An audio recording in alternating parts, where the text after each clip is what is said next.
বাচ্চাদের টিফিনে রোজ রোজ কী দেওয়া যায় সেটা প্রত্যেক মায়েদেরই চিন্তা হয়। তাই আজ আমি আপনাদেরকে খুবই সহজে তৈরি হয় একটি স্ন্যাক্সের রেসিপি শেয়ার করব। এই স্ন্যাক্সটা খেতে দারুণ টেস্টি হয়, আর এটা আপনারা ইভিনিং স্ন্যাক্স হিসেবেও খেতে পারেন। তো চলুন বেশি দেরি করবো না, শুরু করছি আমার আজকের এই সহজ রেসিপি। হ্যালো ফ্রেন্ডস, আমি পিনু কুক উইথ পিনুতে আপনাদের সবাইকে স্বাগত। এই রেসিপিটা বানানোর জন্য সবার প্রথমে আমি একটা ডো রেডি করে নেব। তার জন্য একটা বোলের মধ্যেই দিয়ে দিচ্ছি 2 কাপ ময়দা,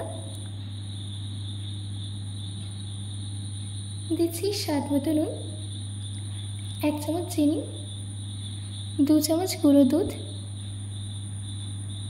দিচ্ছি 1 চামচ ইনস্ট্যান্ট ইস্ট। এবার এই সব ড্রাই ইনগ্রিডিয়েন্টসগুলোকে ভালো করে মিশিয়ে নিতে হবে। সব ড্রাই ইনগ্রিডিয়েন্টসগুলোকে ভালো করে মিশিয়ে নেওয়া হয়ে গেছে।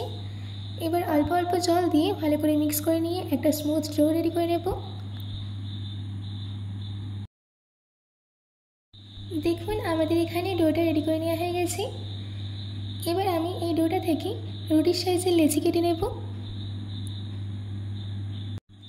লেচি কেটে নেওয়া হয়ে গেলে 2 হাতের তালের মাঝখানে রেখে ভালো করে গোল করে নিতে হবে। এই একইভাবে আমি বাকিগুলোকে রেডি করে নিয়েছি। এবার আমি এটাকে একটা সাইডে রেখে একটা বোলের মধ্যে 200 গ্রাম পনির গ্রেট করে নিচ্ছি। সম্পূর্ণ পনির গ্রেট করে নেওয়া হয়ে গেলেই এর মধ্যে অ্যাড করে দিতে হবে 1 ছোটো চামচ কাশ্মীরি লাল লঙ্কার গুঁড়ো, দিচ্ছি কিছুটা কিশমিশ, দিচ্ছি কিছুটা কুচনো কাজু। এবার এই সব কিছুকে ভালো করে পনিরের সঙ্গে মিশিয়ে নিতে হবে।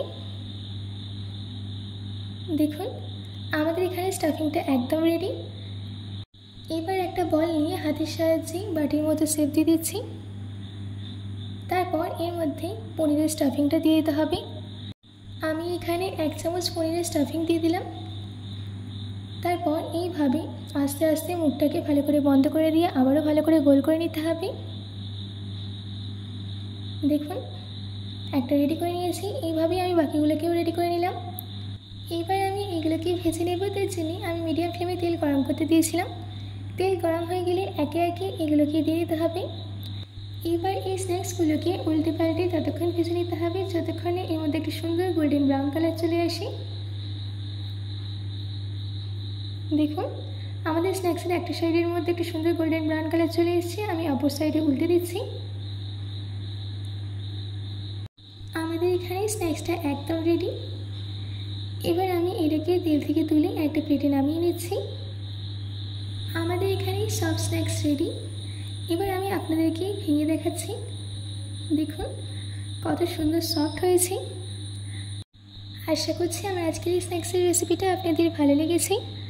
বাড়িতে এটি অবশ্যই ট্রাই করবেন ও কমেন্ট বক্সে কমেন্ট করে জানাতে একদম ভুলবেন না। তো আজকের মতো এটুকু, আবার দেখা হচ্ছে অন্য কোনো রেসিপি নিয়ে। ভালো থাকবেন, সুস্থ থাকবেন।